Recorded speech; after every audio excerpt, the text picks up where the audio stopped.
una isla de encanto dormida en la mar. Cu playa di santo blanco rondonada por un agua blau brillante y cristalino. Su gente nan cordial, caluroso y hospitalario, hacia un paraíso que gana el corazón de millones de gente para más de 70 años acaba.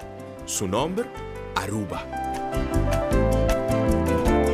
Turcosa comienza con un visión para transformar Aruba, un perla precioso escondida en una destinación turístico sin igual.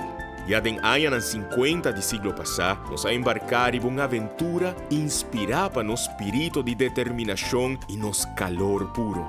Juntos, nos ha construido un capítulo nuevo y exitoso para Aruba, con cada visitante nos isla a florecer. Nos abrirá un modelo de excelencia del Caribe, un ejemplo de trabajo duro, de resiliencia, creatividad y el poder de nuestro espíritu arubano. Nos hospitalidad, nos riqueza natural y cultural, nos sonrisa nan brillante. Turesaki abrirá nos carta de invitación. Aruba a prosperar.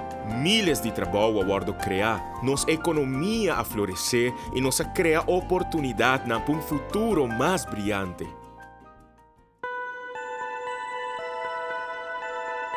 Aue nos tapará na un cruzada. Mientras que nos está celebrar el éxito y el viaje increíble que nos ha compartido, nos está reconocer también el murmullo de cambio. Nos está escuchando preocupación en tocante conservación de nuestra cultura y nuestra identidad, protección de nuestro medio ambiente y asegurar un crecimiento sostenible. Bobos, está importante. Nos está escuchando. El momento está ahora para cultivar y engrandecer la esencia propia de Aruba.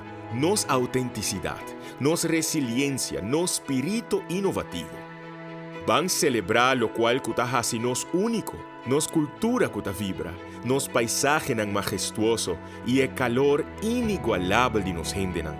Junto, la ganó seguir de una forma en un futuro donde turismo y sostenibilidad tabai man den man.